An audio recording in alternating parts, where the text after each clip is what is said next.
Olá, o debate está no ar. No Facebook do Futuro é toda quinta-feira às 6 da tarde. Na tela da TV é terça às 9 da noite. Ou você pode encontrar todas as nossas edições no Futura Play. Bom, já se vão mais de 2 meses desde que a Política Nacional de Alfabetização foi instituída por meio de decreto presidencial. Anunciada como a principal agenda da educação nos 100 primeiros dias de governo, a medida tem o objetivo de melhorar nossos indicadores educacionais e, claro, combater um dos piores inimigos da cidadania, que é o analfabetismo. A chamada PNA estabelece diretrizes para todas as redes do país, baseada no princípio do regime de colaboração entre municípios, estados e União, prevendo inclusive assistência técnica e financeira para a execução dos programas e ações de promoção da alfabetização. Mas até agora, pouco se sabe sobre como a política será de fato implementada. Enquanto aguardamos as definições do MEC, no debate de hoje, junto de nossos entrevistados aqui no estúdio, vamos analisar os caminhos possíveis para preparar as nossas crianças para a vida no século XXI. Em São Paulo, a proposta da alfabetização 360 graus, um conceito alinhado com a nova Base Nacional Comum Curricular, foi tema de uma mobilização liderada pelo Instituto Ayrton Senna com o apoio do Futura. Vamos ver. O coelhinho sapeca e a raposa polar brincam na neve e parecem não cansar. Se a pequena Ana mantiver o fôlego, tem tudo para se desenvolver bem. Ela é aluna da Rede Municipal de Sobral, Ceará, que tem o maior IDEB do Brasil, 9,1. No primeiro ano do ensino fundamental, a menina já consegue ler. Apesar dos bons indicadores educacionais, um levantamento da Prefeitura mostrou que aproximadamente 1/3 dos alunos da rede municipal tem ou já teve contato com a criminalidade. O estudo acendeu um alerta e a Secretaria de Educação abriu concurso para a contratação de psicólogos para todas as unidades escolares. Esse psicólogo vai avaliar, identificar, diagnosticar e implementar para alunos e professores o desenvolvimento de habilidades e competências no campo socioemocional. A experiência de Sobral, mais uma vez, foi um dos exemplos apresentados no seminário Alfabetização 360 Graus, organizado pelo Instituto Ayrton Senna em São Paulo e transmitido pelo Facebook do Futura.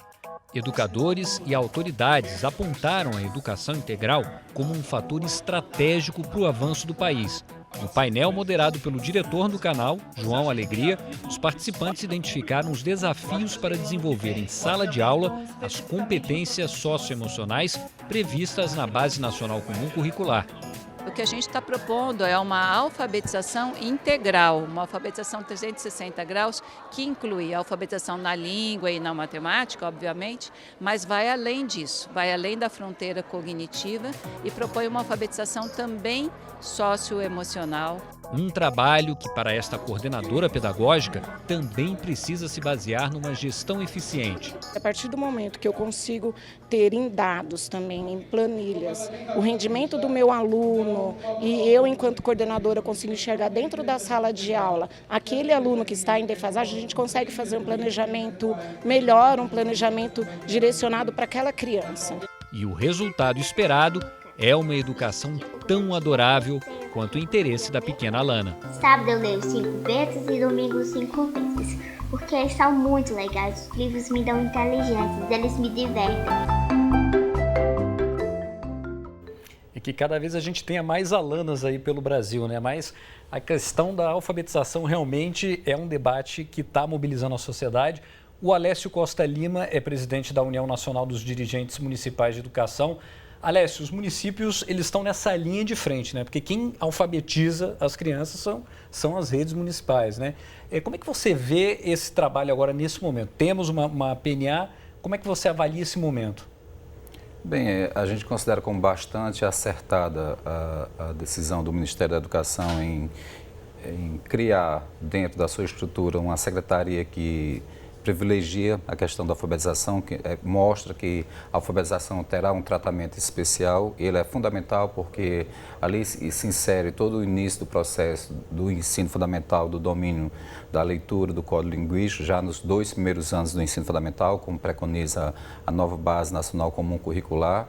E nós sabemos assim, que esse é um desafio grande, porque assim, ser professor e um professor alfabetizador exige uma certa competência, né, e domínio da área em trabalhar com a criança de forma adequada para levar essa criança a um desenvolvimento que ela consiga se apropriar do código linguístico, com compreensão, né, assim, de uma forma integrada ao seu contexto.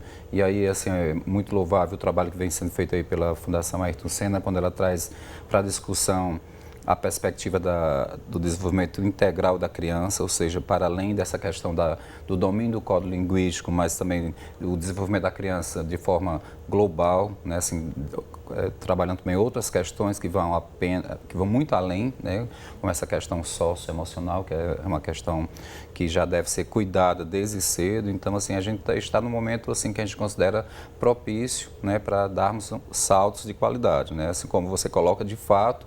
A responsabilidade hoje da escola pública, do processo de alfabetização, estão com os municípios, porque quase que 100% da matrícula pública se encontra sobre as redes municipais. Então, qualquer política nacional que venha trabalhar essa questão da alfabetização, ela tem que ser uma política, primeiro, antes de tudo, bastante dialogada e discutida com os gestores das redes municipais, porque, afinal de contas, são eles que vão levar a cabo a implementação dessas políticas, né? Então, a gente precisa ter esse parceiro à mesa, dialogando, conversando, colocando as suas experiências. Nós não estamos começando do zero, é importante que se diga isso, né? Assim, o nosso próprio, assim, cada escola já tem sua forma de fazer, já tem um aprendizado acumulado, os professores eles já têm uma experiência, uma carga de experiência em processo de alfabetização, em trajetórias bem-sucedidas, né? Assim, não chega a ser algo que está em toda a rede, né, como experiências exitosas. Mas nós temos muitos casos, como foi citado aí, de alguns municípios que já vêm fazendo isso e fazendo com muita maestria. A grande questão é como você implementar, né, e você ter uma continuidade das políticas. E aí eu queria ouvir a opinião da Patrícia Mota Guedes, que é gerente de pesquisa do Itaú Social. A PNA, a gente não pode esquecer que ela surge dentro do contexto também de uma BNCC que traz aí um conceito de educação integral. No fundo, a gente sabe exatamente o que isso significa, Patrícia? É um aprendizado que o nosso país já tem de erros e acertos de iniciativas no âmbito municipal, estadual, acho que Ceará é um exemplo de colaboração com os municípios, e de políticas, programas nacionais, como o caso do PENAI. Então, tem alguns aprendizados aqui e de desafios de implementação que são fundamentais da gente tratar. Então, a gente tem hoje, o que a gente sabe hoje? A gente tem um decreto-lei que dá algumas diretrizes ainda muito gerais, e eu acho que depois vale a gente explorar os desafios que algumas dessas diretrizes significam na prática, uma vez que você tenta tirar do papel, lá na ponta, com o professor, com a escola, com as redes. No âmbito de desenvolvimento integral, é um movimento importante, uma iniciativa focada em alfabetização do governo, já reconhecer a questão das competências gerais que estão na BNCC e que precisam atravessar todos os anos. E todas as etapas de ensino. Sem dúvida, é um grande desafio e também um desafio do ponto de vista de implementação e de formação dos professores, mas aí não só para a alfabetização, do ponto de vista da BNCC de forma geral. O que significa você desenvolver empatia, por exemplo, que é uma das competências gerais enquanto professor, na sua prática diária, né? No nosso trabalho com os municípios e formação com professores, gestores, nós reforçamos muito a ideia de que não é pensar um curso específico de empatia, né? Mas muito mais você pensar de que forma você desenvolve de maneira transversal na sua prática, nas suas estratégias de ensino, na sua relação com os estudantes, ou seja, na sua prática pedagógica, essas competências também. Agora, a gente está aqui falando de políticas, né? A ideia é escalar isso para o Brasil inteiro e, como você bem disse, a gente tem exemplos exitosos, mas a grande questão é como a gente espalha esses exemplos pelo país. E existe uma expectativa muito grande em relação também às propostas do governo, porque foi uma das bandeiras, né? Eu tenho até uma participação aqui, lembrando que a gente está ao vivo no Facebook. O Elvete Gecones, ele diz o seguinte: espero que a promessa de campanha do governo de investir na educação de base seja cumprida, pois temos mais de 30 anos de políticas públicas ineficientes que só faz sugar o dinheiro do povo. E aí eu já trago esse comentário aqui para o Alessio. Alessio, essa também, de alguma maneira, é a expectativa dos municípios de como eles vão ser auxiliados nesse processo? Bem, assim, eu acho que eu não diria nem de políticas ineficientes, né, como foi colocado aí, eu diria de políticas descontinuadas. Acho que o nosso país sofre é a cada ciclo de 4 anos, em cada um dos governos, seja municipal, estadual ou mesmo nacional, querer começar tudo do zero, como se nada existisse. Então, acho que esse é o grande problema. Então, você tem uma política sólida, ela tem que ser pensada uma política de Estado, né? Uma política a longo prazo, que tenha condições de aporte, de financiamento, sustentabilidade do ponto de vista financeiro, para que ela não seja interrompida no meio do decurso de sua implementação, ou que seja precarizada em algumas de suas ações. O que a gente assistiu em algumas políticas que não deram certo no nosso país? A política, ela nasce de um propósito, a partir do diagnóstico de um problema educacional, ela vem com o intuito de resolver, de jogar luzes sobre aquele problema, mas muitas vezes ela fracassa justamente na fase de implementação, porque todas as condições não foram devidamente pensadas, sobretudo as questões estruturantes de uma política, né? E que leva desde a questão do planejamento ao financiamento e à continuidade dessa política, né? Esses elementos, eles têm que estar muito sólidos e muito bem definidos, né? E aprendizados anteriores que se perdem, né? Então, a gente falava do PNAE, do Programa Nacional de Alfabetização da Idade Certa. No ciclo de existência dele, houve também um aprendizado, ouvindo muito, sobretudo dos estados do Nordeste, de que era necessário também se abrir para experiências de formação e de materiais curriculares desenvolvidos já por aquelas redes, ao invés de somente com as universidades que tinham firmado convênio com o governo federal. E essa foi uma mudança importante, porque flexibilizou, né, sobretudo para estados que estavam mais avançados nessa construção, né? Então, isso a gente perde também, esses aprendizados e esses ajustes, né? Bom, já que a gente está falando do papel aí do governo federal, nós entramos em contato com o MEC e, nesse momento, de acordo com a nossa resposta, a resposta que nós tivemos, está sendo consolidado um caderno explicativo sobre a política nacional e a publicação deve ser disponibilizada online no segundo semestre. O MEC não mencionou se a publicação vai trazer informações sobre os futuros programas ou ações de promoção à alfabetização. Sobre o orçamento, ainda está em discussão também. E o papel fundamental do governo federal na implementação da PNA está nos comentários da presidente executiva do Todos pela Educação, Priscila Cruz, e do diretor-presidente do Instituto Natura, Davi Saad. Vamos ouvir. Claro que a gente tem que contar muito com o trabalho dos municípios, que são os principais responsáveis por essa etapa da alfabetização, mas a gente conseguir também ter o engajamento da União e dos estados que, em regime de colaboração, vão apoiar os municípios nessa tarefa, para que a gente, inclusive, consiga ter uma continuidade muito maior dessas políticas, uma profundidade muito maior, ter todo mundo soprando a favor para que essa criança aprenda e se esteja alfabetizada até, no máximo, 8 anos de idade. Mais do que maestro, eu penso no Ministério da Educação como um indutor de política pública, né? Então, ele poderia induzir que estados e municípios, com base em alguns fatores, né, algumas premissas, consigam se agrupar e efetivamente dar conta das suas questões de alfabetização. Bom, a PNA prevê esse regime de colaboração. E aí eu pergunto aqui para o Alessio, que modelo de colaboração os municípios têm estabelecido? Ele tem sido de forma territorial? Como é que isso tem acontecido? Essa questão do regime de colaboração, eu acho que o Brasil tem que avançar muito. Nós somos uma república federativa, onde os entes eles são autônomos, mas são interdependentes entre si.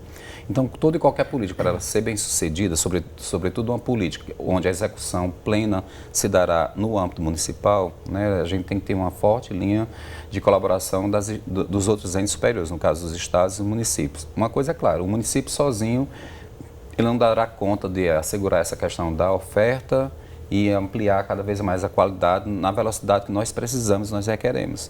Então, assim, não é porque a LDB coloca a educação infantil e o ensino fundamental como responsabilidades prioritárias do município, que o município vai ficar sozinho agora com essa responsabilidade de assegurar essa educação para essas duas etapas da educação básica dentro de um padrão de qualidade cada vez mais que a sociedade está requerendo. Então, assim, é importante, né, que os estados e, sobretudo, a União se percebam como corresponsáveis pelo sucesso dessas políticas, mesmo que elas sejam implementadas no âmbito do município. Então, aí a gente precisa ter um regime de colaboração. Um verdadeiro regime de colaboração, ele acontece quando ele é um regime dialogado, quando é um regime horizontalizado, onde as coisas são discutidas de igual para igual. Então, nesse sentido, se o Ministério da Educação vai elaborar tem um decreto que já sinalizou a estruturação de uma política, mas vai avançar de entrar na questão de um caderno explicitando as estratégias, as linhas de ações, é fundamental que essas estratégias sejam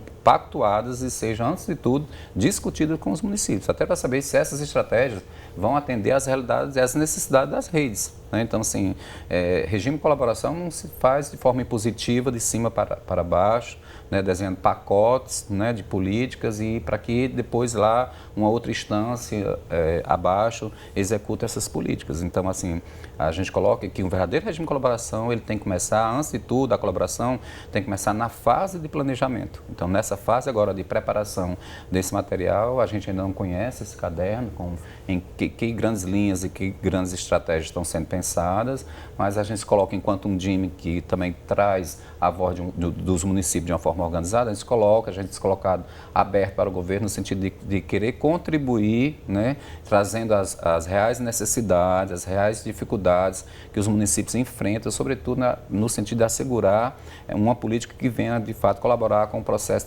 de alfabetização das crianças mais consolidado, sobretudo nos 2 primeiros anos do ensino fundamental.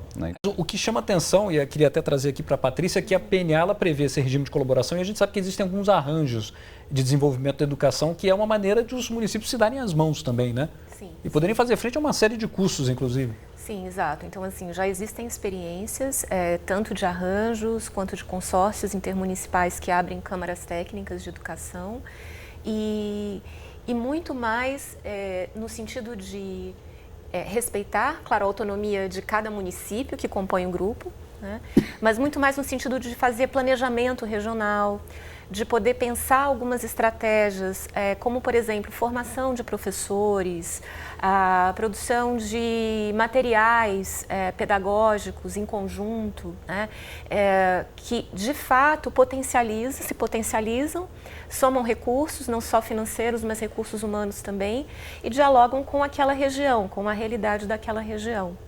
Olha só, são mais de 64 mil estudantes, como eu disse, atendidos na educação básica pela Associação de Municípios da região da Grande Florianópolis. O trabalho dos 5.700 professores atingiu, em 2017, a média de 6,3, considerando o IDEB, o indicador de desenvolvimento da educação básica. A Maria Nadir Araújo é a secretária de Educação de Garopaba e conversa com a gente agora. Maria, para o arranjo de desenvolvimento da educação montado aí na região, a nova política de alfabetização se apresenta como um desafio ou uma possibilidade? Como é que vocês têm encarado isso? Dos dois, tanto um desafio quanto uma realidade. Agora, explica para a gente, qual que é a lógica de funcionamento de vocês? O que se compartilha na associação? Para nós, o arranjo que a gente tem formado aqui, que a gente formou em 2015, é muito importante, ele deu conta de várias ações, tanto na área de alfabetização, do trabalho na escola, como também na parte administrativa. Nós hoje formamos aí 21 municípios, mais de 60 mil alunos, e o arranjo da Grande Florianópolis, que é pioneiro na região de Santa Catarina, no nosso estado, ele é pioneiro, ele nos apoiou e nos apoia. Hoje, por exemplo, a gente tem mais de 220 diretores fazendo formação de gestão.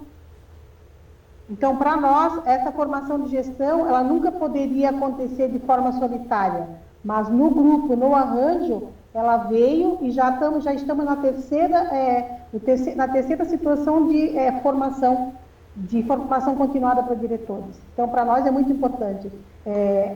É uma preocupação bastante grande que a gente tem aqui na nossa região, e o arranjo deu conta de apoiar todos os municípios. Não interessa para nós, na verdade, se ele é grande, se ele é pequeno, se ele é de médio porte, mas a todos.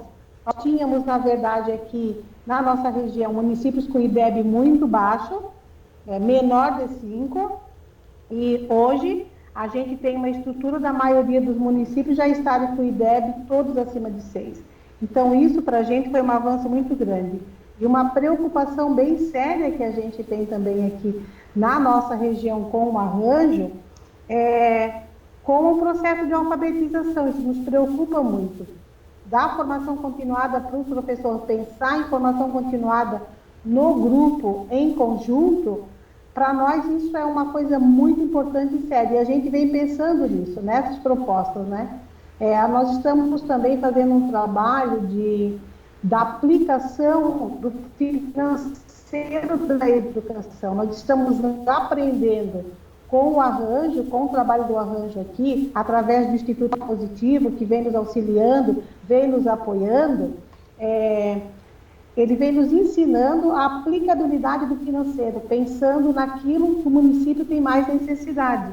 Maria, tem esse projeto. Você me permite uma observação? O que eu acho interessante da experiência, porque é uma resposta também em termos de gestão, né? Quer dizer, a PNA, ela prevê que a União possa oferecer uma assistência técnica financeira para os municípios, o que sempre é bem-vindo, a gente sabe disso. Agora, a gente também não sabe exatamente como isso vai acontecer, essa assistência, né? Como é que vocês encaram isso? Olha, a gente trabalha pensando, né, que o governo federal ele não vai desamparar os municípios, porque aqui na ponta que a gente faz um trabalho, apesar, muitas vezes de pequeno, mas a gente faz um trabalho com muita seriedade, porque estamos na ponta, né? O problema está ali do lado da nossa casa.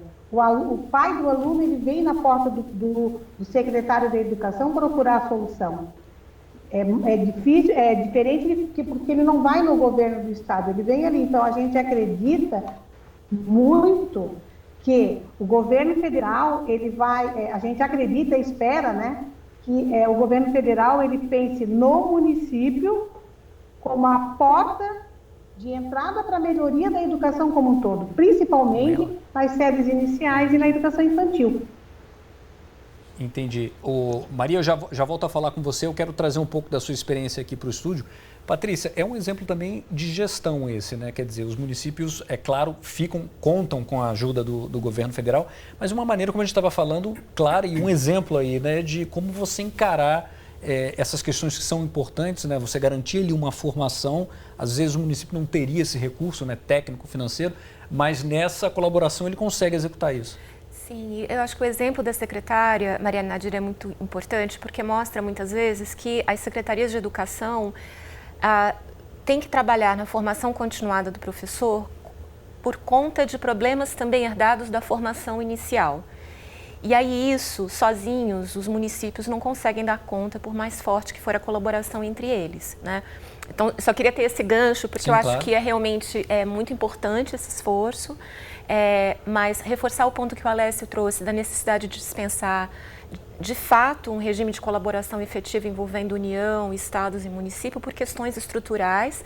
E no caso de uma política nacional de alfabetização, que se olhe também a formação inicial dos professores, né? Nós fizemos uma pesquisa nacional com professores e realmente mostrou, e essa pesquisa em parceria com Todos pela Educação, que mostrou claramente que a grande maioria dos professores, mais de 80%, não veem a sua formação inicial como de qualidade efetiva.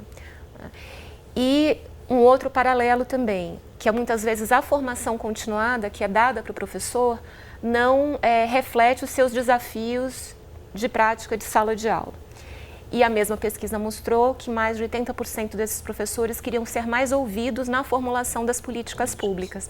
Então é um paralelo com o que o Alessio traz da importância no momento de se pensar como vai ser essa arquitetura de implementação que se escutem as redes municipais, sobretudo, né, como a secretária ilustra aqui na sua prática, que estão lá na ponta. E quando se for pensar que tipo de formação, que se ouça os professores que estão lá na lida com os desafios do dia a dia. A gente está ao vivo no Facebook e a gente recebeu mais um comentário aqui da Joelma Paixão. Ela diz o seguinte, que os arranjos de desenvolvimento da educação, ADE, são importantíssimos para a melhoria da qualidade da educação. Eu queria aproveitar e falar com a Maria de novo para fazer uma última pergunta para ela. Maria, essa associação também melhora a interlocução desses municípios com os outros entes federativos, com o Estado, com a União? Sim, com certeza, totalmente. A gente tem mais voz. Todo município tem voz. Não importa se ele, como eu já disse, se ele é de pequeno, médio ou grande porte. Hoje a gente percebe, sem o arranjo, os maiores têm voz, os menores não têm. Com o arranjo de desenvolvimento, a gente tem voz por todos têm voz, né? Todos os municípios têm, não importa aonde ele esteja, em que local do estado ele esteja. Junto, a gente é muito mais forte. Junto nós somos mais fortes. Quando a gente está sozinho no individual, a gente não consegue ofertar muita qualidade. É mais difícil. Mas quando a gente está no grupo, analisando, fazendo análise, estudando e se questionando, a gente consegue ganhar, ter muito mais ganho, na verdade. Por isso que eu acho importante o arranjo. Todo mundo ganha. E a gente tem mais voz, com certeza. Nós já conseguimos ser ouvidos aqui na nossa região, a gente já conseguiu ser ouvido por várias situações, por várias instituições, por vários institutos. Então é muito importante essa situação do arranjo para que os menores, principalmente, sejam ouvidos. Maravilha. Nadir, obrigado pela sua participação aqui e sucesso aí na associação, viu? A gente é que agradece aqui em Santa Catarina por vocês terem dado a oportunidade da gente poder mostrar o quanto o arranjo da Gran Foz, através do Instituto Positivo, é importante para a gente. Maravilha, boa sorte aí para vocês. Rapidamente que a gente está indo essa questão dos arranjos, né, o quanto eles são legítimos, porque eles nascem justamente do enfrentamento, né, de problemas reais que são comuns. Então, eles se unem em função daquilo que lhe aparece como desafio comum. Então, é uma forma de ajuda, de colaboração mútua, né? Mas a Nadir coloca uma coisa que é muito importante, né? Que não se perca a dimensão da autonomia municipal, né? Quando ela coloca assim que o município pequeno se faz ouvir, que o município pequeno tem a voz, é que também, em nome de algumas metodologias de arranjo consórcio, que a gente também não queira passar por cima da autonomia do ente municipal. Pelo contrário, o objetivo desses arranjos é justamente fortalecer cada vez mais o município para que o município tenha autonomia e ele tenha condição de gerir a sua política, né, e de ser ajudado para que ele possa fazer, como você coloca, cada vez melhor a gestão dessa política, mas não perdendo o município como referência, como gestor e como o município autônomo da implementação daquela política. Talvez o arranjo é um dos modelos melhores, porque são modelos simples, que não tem grandes burocracias, que nasce da necessidade de se unir, que parte dos municípios, né?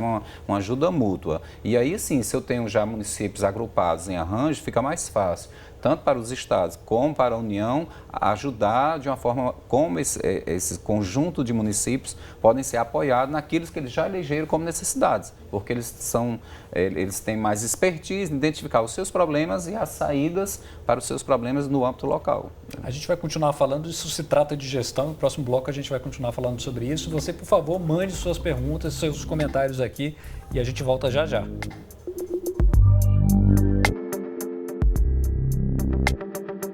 O debate está de volta falando de alfabetização. Um decreto presidencial trouxe uma nova política nacional de alfabetização, mas ainda sem grande detalhamento, a política pretende resolver o problema que tem nos estados do Norte e do Nordeste as piores taxas de analfabetismo entre crianças de até 8 anos, segundo dados do Instituto Ayrton Senna e da PNAD Contínua. Enquanto municípios aguardam a definição das diretrizes voltadas à alfabetização, a gente mostra como um projeto que envolve as escolas públicas de 11 cidades do Vale do Itajaí, em Santa Catarina, promove o contato com a leitura desde os primeiros anos da vida escolar. A reportagem é da TV Univale. De escola em escola, A cada visita nas unidades de ensino de São João do Itaperiú, em Santa Catarina, os acadêmicos de História e Letras chegam com a missão de contar, cantar e interpretar. O projeto de extensão Contarte, vinculado ao ProLer da Universidade do Vale do Itajaí, aproxima as crianças de um objeto que concorre com as mais variadas telas do mundo tecnológico, mas que é sinônimo de desenvolvimento na educação dos pequenos. O Contarte tem o objetivo da formação de leitores por meio da contação de histórias e da roda de leitura. Depois da contação de histórias, a gente traz o grande tesouro do Contarte, que são os livros. Então, a gente faz a contação para instigar a vontade de ler e a roda de leitura, que seria o contato com o objeto estético, o livro. O projeto de formação de leitores deixa sempre à mostra o livro como objeto transformador e influenciador. São eles a base principal de todas as histórias que são contadas pelas escolas do município.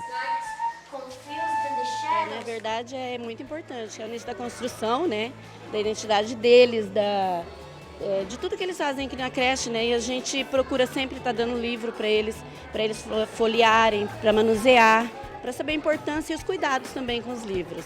É um momento assim, bem rico que está acontecendo hoje no nosso município, né? A gente está trazendo o Contarte para as crianças e esse é uma inspiração, né, para motivar nossos alunos à leitura, incentivá-los, né? Deixa eu conversar aqui com os nossos convidados, continuar o nosso bate-papo. A gente terminou o outro bloco falando sobre gestão, mas a gente vai abordar outras questões agora aqui. Antes eu queria fazer um registro. A Silvia Eliane Carreiro mandou um comentário para a gente dizendo: excelente abordagem, temática super atual, a alfabetização precisa de reforma urgente e com isso ganharemos uma nova geração mais completa. Está feito aí o registro da Silvia. Eu queria perguntar para a Patrícia agora, a gente viu ali um trabalho voltado ali para a família. PNA, ela trata disso, ela traz essa questão da família, da participação da família no processo de alfabetização, mas isso é alguma coisa que já está bem estruturado ou existe muita dúvida sobre como isso vai acontecer? Bom, primeiro, ter a diretriz que valoriza a participação da família é um ponto importante. O engajamento das famílias é um fator de sucesso para o desenvolvimento de crianças, de jovens. Ok. E isso não só dados nacionais, mas dados internacionais. Ao mesmo tempo, a escola ela não pode ficar sozinha na tarefa difícil de saber como acolher as famílias, de como apoiar as famílias, de como também ter clareza sobre qual o papel da família e qual vai ser o papel dos professores, dos gestores escolares no processo de alfabetização. Quando a gente pensa nas famílias menos letradas, né, que trabalham o dia inteiro, saem às 5 da manhã e chegam às 11 da noite, esperar que essas famílias sejam alfabetizadoras, né, em paralelo ao trabalho alfabetizador da família, é irreal e ignora as profundas desigualdades que nós ainda temos que enfrentar aqui. Agora, o que é um desafio importante, e aí uma outra pesquisa que nós fizemos junto com a Undime e com o Conced, com secretários estaduais e municipais do Brasil inteiro. Existe um consenso entre secretários de educação que a família tem um papel fundamental. Entretanto, a maioria das redes ainda tem ações muito pontuais. É um dia da família, é uma atividade especial, né? Então, e ao mesmo tempo, esperam que a escola dê conta. Quando a gente sabe, se você é professor, gestor escolar, algumas escolas conseguem fazer isso e se destacam, mas como é que podem ser apoiadas essas outras escolas que têm uma maior dificuldade? Então, acho que esse é um ponto importante e acho que no processo de implementação e discussão da implementação, é importante ter clareza sobre de que papel se espera da família e de que ações a gente está falando. Se seria um papel complementar ou em caráter substitutivo, o que não pode ser outro debate, né? É outro debate, outra discussão. É outro debate. A diretriz não fala de um papel substitutivo, mas não se pode ignorar o desafio de se esperar que as famílias apoiem, colaborem. Muitas vezes elas não sabem como participar, nem mesmo nas reuniões de pais, né? Se uma reunião de pai funciona como um jeito de simplesmente dar informes e não se promove um jeito acolhedor de escutar os pais, de dialogar, de apoiá-lo, Se os pais subestimam o seu papel, até por terem mais baixa escolaridade, por não conseguirem acompanhar o trabalho pedagógico, tem todo um trabalho prévio que precisa ser feito de acolhimento, de apoio às famílias, de forma mais ampla. Alessio, isso não está claro, né? Isso, na sua avaliação, é um debate que está ali na centralidade das questões da alfabetização ou é uma coisa mais periférica? Não, a participação da família, sem dúvida, é um elemento que contribui diretamente para a melhoria da escola. Quanto mais, e aí a questão de como delimitar qual vai ser a participação da família, só o fato da família estar presente na escola já gera uma mudança de cultura, mudança de postura, da própria forma de organização, da própria forma de ser da escola. Então, nesse sentido, assim, escolas que apostam em campanhas de mobilização da comunidade, em fazer trabalhos que envolvam a família em determinados momentos, seja nos momentos festivos da escola, seja nas datas comemorativas, mas seja em outros momentos também de que se promovam momentos de desenvolvimento de outras habilidades, para além das habilidades cognitivas que se trabalham no dia da escola, a gente sabe que essas escolas acabam sendo fortalecidas. A presença da família ela contribui para fortalecer a escola. Então, se você quer apostar de uma forma muito simples na melhoria da sua escola, traga a família para dentro da sua escola. Ainda que você não saiba a forma como envolvê-las, né? E ainda que não se tenha esse nível de consciência de qual vai ser o papel da família. Mas só a presença da família dentro da escola já contribui para a melhoria da escola. Né? E na medida em que essa questão se tornou explícita ali no decreto, a gente tende a acreditar que vem aí alguma proposta mais estruturada, né? Essa é a expectativa, Patrícia? Bom, é uma curiosidade, digamos assim, né? Porque, por exemplo... Uma das perguntas em aberto. Porque por exemplo, quando nós escutamos os dirigentes municipais e estaduais, quando nós perguntamos, bom, o que você gostaria de poder oferecer para as suas escolas, né? O que você gostaria de ter também enquanto secretaria? E um ponto unânime era mais apoio técnico e formação para as nossas equipes escolares, para que elas saibam como fazer... ou seja, mesmo que elas topem, ok, queremos o envolvimento das famílias, mas para que haja um trabalho de formação, de acompanhamento e de apoio às escolas. Então, o que nós imaginamos, né, o que não dá para imaginar, o que a gente tem curiosidade é de saber se essa diretriz vai ter desdobramento de apoio a ações sistêmicas, né? Porque, de fato, aquelas secretarias que conseguem fazer essas ações sistêmicas e inclusive, apoiar, não é de uma forma padronizada, inclusive apoiando as estratégias que cada comunidade escolar encontra para envolvimento das famílias, mas se há uma expectativa, se há uma cultura de apoio a engajamento das famílias, se apoiam gestores escolares que sabem desenvolver esse trabalho com a família e a comunidade, você, de fato, vê avanços muito grandes, inclusive em um dado importante e nos anos iniciais também, que é da frequência escolar, né? Muitas vezes as faltas dos estudantes podem ser reduzidas quando a família acompanha e garante que a criança ou adolescente está indo para a escola. Esse é um dos pontos bem básicos em que a parceria família-escola podem fazer muita diferença. E essa questão da família é um exemplo interessante e que aconteceu com outros dispositivos do decreto, que uma vez escrito ali, isso gera esses questionamentos, né? Antes da gente começar a gravar, o Alessio trouxe a questão também de um debate que se instalou em torno da questão do método fônico, e já houve manifestações do Ministério da Educação de que não é uma obrigação, uma imposição de que o método fônico seja utilizado na sala de aula. Na verdade, é uma ênfase. O que o Ministério teria feito é deixar claro que é preciso fazer a alfabetização em cima de práticas sabidamente eficientes, né, com evidências. Esse exemplo da família e do método, você considera que foi ali uma questão de interpretação que ficou em aberta, que não ficou bem explicado? Não é questão de interpretação, não. A questão do método, ela é central, né? No sentido de que você não tem um único método exclusivo de alfabetização criança. Eu não posso dizer que esse método é um método por excelência o melhor. Então, assim, uma boa política de alfabetização, ela já começa errando se ela eleger um único método de alfabetização. Entendeu? Porque a gente tem que deixar bem claro o espaço de liberdade e de atuação do professor. Quando nós estruturamos a política de alfabetização lá no estado do Ceará, ficou muito claro a autonomia que foi dada às redes municipais de ensino para que elas escolhessem os mais diferenciados materiais e métodos que elas achassem que fosse compatível com a característica das suas redes, né? Então, assim, isso é um processo muito democrático, né? Onde os municípios ele tinham até liberdade de escolher num determinado ano trabalhar com determinado material que seguia uma determinada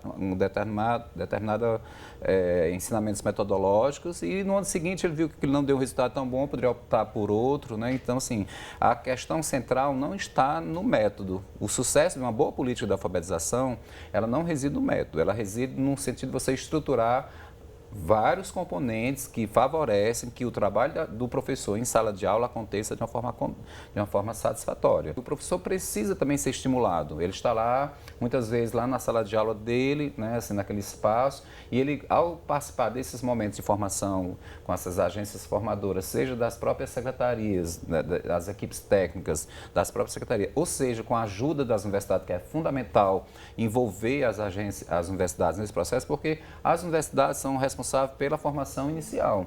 Quando elas são chamadas também a participar de um momento de formação continuada, é um momento de aprendizado também para esses cursos de formação inicial. Ouvindo a sua observação agora, no fundo, existe aí uma demanda por uma interlocução maior com o Ministério da Educação nesse momento? Não, o Ministério da Educação ele vai ter que definir assim, quais são os eixos estruturantes de uma política, né? Assim, que de fato terá que se investir muito em formação? Tem. Nós não conseguiremos avançar, levar a cabo a implementação de uma política sólida de alfabetização sem ter materiais estruturados que venham complementar e venham dar as condições para que o professor possa, de fato, levar a cabo um processo com evidências, evidência científica você vai encontrar dos mais variados métodos, né? Vários métodos você tem como coletar evidências que eles mostram resultados também, né? Então, assim, alguns materiais também que eles contribuem para que a criança alcance resultados mais satisfatórios também. Então, tem que ter uma política estruturante no que diz respeito às condições de materiais e às condições de formação desse professor, né? Isso é fundamental, como também as condições de acompanhamento e avaliação. E recentemente a gente passou por um processo intenso de debate público sobre a Base Nacional Comum Curricular. Quando a gente traça um paralelo com a PNA, que foi estabelecida aí por um decreto, que observações você faria assim, em termos de processo de formulação?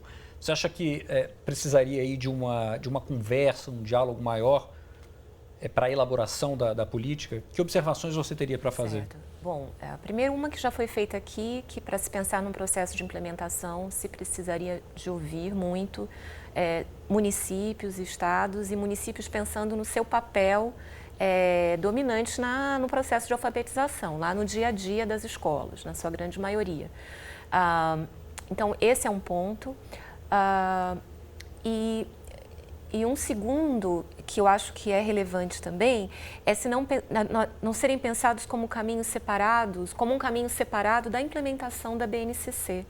Ou seja, nós já começamos um processo nos estados, nos municípios, de revisão ou de construção de propostas curriculares à luz da BNCC.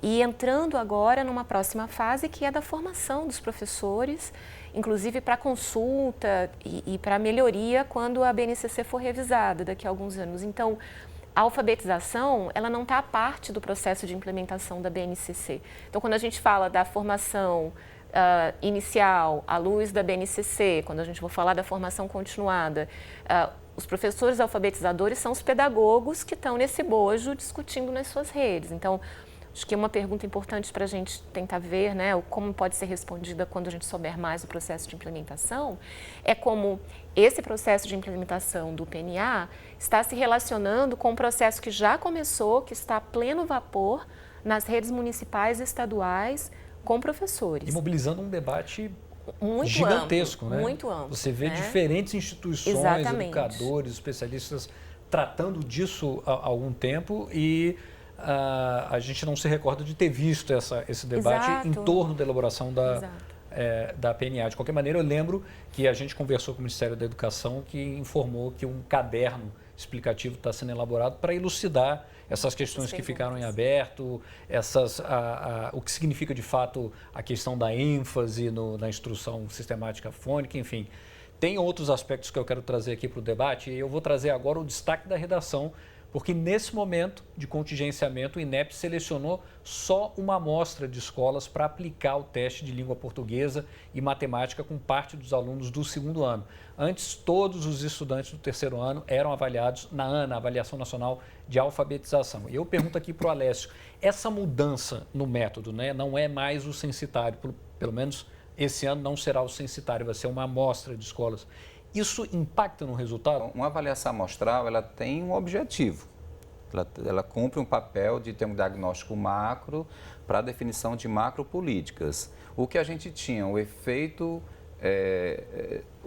que a gente tinha de uma avaliação censitária sobre as redes, ele se aproxima muito mais da escola. Porque quando você tem um diagnóstico, por exemplo, por estado, como está feito o desenho, como será a avaliação da alfabetização esse ano, apenas uma leitura por estado, para nós municípios isso não diz nada. É uma avaliação que poderá ser útil para a equipe do Ministério da Educação ou do INEP, mas que para as redes municipais ela não terá nenhuma utilidade. Quer dizer, ela não se aproxima da exatamente, realidade. Porque o que interessa para um gestor municipal, né, uma política de avaliação, quando ela é censitária, ele tem o poder de precisar o diagnóstico, inclusive por escola, por turma. Você consegue, numa mesma escola, verificar que numa determinada turma está havendo uma aprendizagem mais significativa do que outra turma. Então, você consegue planejar medidas interventivas pedagógicas que vão ao encontro daquele mapeamento, daquele diagnóstico que foi feito, né? Então, assim, você tem muito mais, às vezes, até o próprio diagnóstico em si, ele já provoca uma reação interna, né, nos sujeitos avaliados, né? Então, quando chega o resultado da minha escola, a escola se olha para aquele resultado e se reconhece naquele resultado. Esse é o primeiro passo para a transformação. Numa avaliação amostral, você perde toda essa dimensão da avaliação censitária, né? A gente sabe que perde os detalhes, né? Você perde a informação focalizada que permita medidas pontuais, né? Você tem resultados genéricos, quando as escolas não se reconhecem. Eu digo isso porque durante mais de 10 anos eu coordenei a política de avaliação no estado do Ceará e até enquanto a gente fazia avaliações amostrais, avaliações genéricas, as escolas, quando a gente ia dar o retorno, trabalhar o retorno dos resultados com as redes, as escolas olhavam para os resultados, mas não se percebiam, não se conheciam nos resultados. A partir do momento que a gente passou a dar diagnósticos por escola, por turma, né, detalhando aquele resultado, então assim, a escola de fato ela tinha que realmente olhar para aquele resultado como o resultado dela e a partir dali traçar medidas de melhoria, né? Então assim, ele tem um efeito, o efeito que exerce sobre a rede, ele é muito maior, as possibilidades de transformação é infinitamente maior do que essas avaliações amostrais que para nós, gestores de redes municipais, não vai significar nada. E Patrícia, primeiro ano da PNA, Política Nacional de Alfabetização, e a gente vai partir de uma base que não é censitária. Qual o prejuízo disso para as pesquisas? Então, acho que reforçando o que o Alessio trouxe, num país como o nosso, marcado por profundas desigualdades, se perde também a oportunidade de se olharem as desigualdades dentro de cada rede. Então, por exemplo, antes de cada rede, olhar as desigualdades dentro de cada estado. Então, você não consegue ver que municípios têm melhores condições, quais municípios que precisam de maior apoio. Você perde o mapa das desigualdades dentro da rede, ou seja, a variação de desempenho entre escolas. E no nosso contexto, a gente também tem muitas desigualdades e diferenças de desempenho dentro de uma mesma escola. Um outro ponto, acho que além da sensibilização e da perda de uma avaliação censitária que a ANA oferecia, é também, até agora, também nenhuma sinalização de que vai se oferecer, por exemplo, algo nos moldes da Provinha Brasil, que era uma avaliação que era aplicada pelo professor, mas que era desenvolvida pelo INEP, enviada para as redes, e que no nosso trabalho com municípios a gente via que funcionava muito, porque aí, um paralelo com o exemplo do que o Alessio disse do ponto de vista do gestor municipal, para o professor, ele aplicava a provinha, no ato ele via o diagnóstico da sua sala. Dimensão formativa. A dimensão formativa, ele via naquela, e aí ele viu o que eu preciso então fazer com esses meus 5 estudantes, diferentes desses meus 10, como é que eu vou dividir, como é que eu vou planejar minha aula, que apoio eu vou pedir para o meu coordenador pedagógico, como é que eu vou... E meus outros professores nessa escola, com quem eu posso conversar. Então era um material também muito útil, não substituía, tá, a avaliação externa da Ana, mas tinha uma função formativa muito potencial que a gente viu e ela continua sendo necessária. Né? De certa forma, a Provém Brasil, ela instrumentalizava o professor para um trabalho mais orientado. Né? Então, assim, quando ele recebia aquele instrumental, ele já sabia o que se esperava, né? que os alunos desenvolvessem, entendeu? Assim, de certa forma, para muito mais que orientar o trabalho do aluno, a Provém Brasil servia para orientar o trabalho do professor em sala de aula. Né? Então, assim, ela cumpria essa dimensão da avaliação formativa, da avaliação processual. Ela não é aquela avaliação somativa feita ao final do processo. Ela é uma avaliação que ela é feita ainda com a coisa em movimento, justamente para permitir essa retroalimentação, esse refazer pedagógico por parte do professor. Então, ela tem uma outra característica, ela tem uma outra finalidade, mas ela é tão importante quanto, né, eu reforço aqui a posição da Patrícia, a gente continuar fornecendo esses instrumentais, porque não é simples a elaboração de um instrumental que produza resultados significativos. Então, assim, o Ministério da Educação disponibilizar para todos os professores, alfabetizadores de todo esse país, instrumentais bem elaborados, pré-testados, calibrados, que permitam o professor aplicar e ter uma leitura de como está o nível de desenvolvimento dos seus alunos, é fundamental e era muito importante nesse processo de formação do professor. E vale lembrar que em relação à avaliação, né, a nova avaliação da alfabetização, no primeiro momento ela chegou a ser anunciada que não haveria, né? Depois o Ministério da Educação voltou atrás. Mas eu queria trazer agora um posicionamento de um dos coordenadores da Secretaria de Alfabetização do MEC a respeito dessa questão da avaliação. Vamos ouvir. Uma avaliação amostral não é prejudicial, ela é uma avaliação que pode dar um panorama geral sobre a situação da alfabetização no Brasil e nós temos que considerar também, além das questões econômicas do país, que se trata da primeira vez que vão ser avaliadas crianças do segundo ano. Então é preciso calibrar instrumento, é preciso avaliar com mais precisão. Então, assim, eu acredito que no futuro é possível que a avaliação seja censitária, mas no momento não vejo um prejuízo. Já próximo do final do Sobre essa questão, programa, eu até conversei com o ministro, inclusive até com o presidente do INEP semana passada, como lá na portaria não está dito qual é o tamanho dessa amostra, se de fato fosse uma prioridade esse diagnóstico, que se fizesse uma amostra pelo menos por rede, que aí você dava mais significado e sentido à avaliação. Em vez de produzir uma amostra de como está o estado de São Paulo, eu mostraria como estão as redes de cada município do estado de São Paulo. Seria uma avaliação amostral. A gente sabe que o custo aumentaria um pouco, mas a avaliação, a avaliação não é despesa, a avaliação é investimento.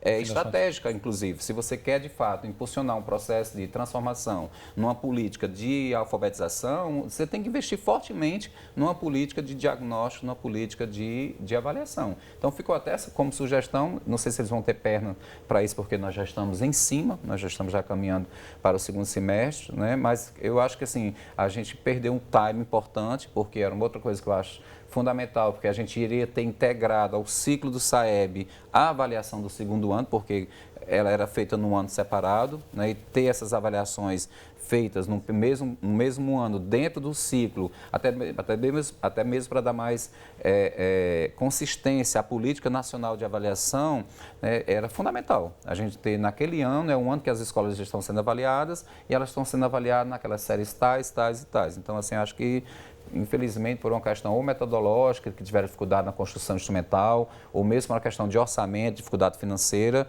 mas que, de certa forma, a gente não pode deixar de reconhecer o prejuízo que a gente teve, porque, queira ou não, nós já estamos com 2 anos sem diagnóstico de como anda a alfabetização nesse país, né? Então, 2 anos é um tempo muito grande, porque essas crianças até já passaram pelos anos iniciais do ensino fundamental, então é um tempo perdido, né? Então, assim, é fundamental retomar com urgência nessa questão do diagnóstico censitário da alfabetização no nosso país. Bom, a gente infelizmente está aproximando do final do programa. Eu queria pedir uma avaliação final da Patrícia, como é que ela está vendo aí esse momento. É um tempo que a gente sabe de poucos recursos, o país passando por uma situação que todos nós sabemos qual que é, mas para a educação temos uma política de alfabetização e são esses os instrumentos que estão na mesa. Como é que você avalia? Bom, eu entendo que essa é uma janela de oportunidade para que o país, a sociedade discuta essa questão, acompanhe e cobre o processo de implementação, né? E, inclusive, a partir dos aprendizados que nós, enquanto país, tivemos e continuamos tendo a respeito da implementação da Base Nacional da BNCC. Então, eu entendo que esse é o grande desafio. É importante lembrar que a despeito do que não está claro, do que ainda está por vir, enquanto nós estamos falando, antes, depois, redes municipais e redes estaduais estão trabalhando, né? Gestores, escolas, professores, fazendo o seu trabalho. Então, também lembrar que já tem todo um trabalho sendo realizado, mas, sem dúvida, esse processo de implementação, quando ficar claro, vai precisar ser debatido e dialogado com quem está na ponta, com as escolas, estudantes, professores. Alessio, alfabetização em uma frase, PNA em uma frase. Ela é o início, né? O início do ensino fundamental é o processo de alfabetização. Eu só queria fazer uma ressalva que também nesse conjunto tem que ser pensado algumas ações estratégicas para a educação infantil, né? Então, assim, para que a criança chegue no primeiro ano do ensino fundamental com um bom desenvolvimento para o processo, amadurecida para o processo, início do processo de alfabetização, ela precisa ser estimulada, bem estimulada, desenvolvida também e assistida na educação infantil. Então, a educação queria fazer aqui uma chamada para a importância também de ter investimentos na aquisição de materiais, na formação de professores voltada para a educação infantil, especialmente para os professores que trabalham com a pré-escola, né? A gente coloca na BNCC que a educação infantil tem que ser assegurado o direito de brincar, mas tem que ter uma intencionalidade pedagógica e a gente tem que ter um cuidado de como será essa transição do aluno, da criança, da educação infantil para a criança do ensino fundamental. Vamos acompanhar, né? Antes da gente terminar, a gente vai para aquele nosso momento que a gente gosta bastante, que é o dos memes, né? A gente não podia deixar de falar de alfabetização e também ilustrar isso. Quando você é chamado de tio pela primeira vez para uma criança, realmente é de... faz parte da vida, né? Quando o professor disse que a prova será escrita, esse é um momento sempre muito tenso da nossa vida. E para fechar, só observando os elogios na semana de provas. Eu confesso que eu fui apaixonado pela professora Helena. Nos anos 80 realmente deixaram marcas na gente, né? A você de casa, agradeço a presença dos dois aqui no debate. A você de casa, obrigado pela companhia e até a próxima semana. Tchau. Tchau.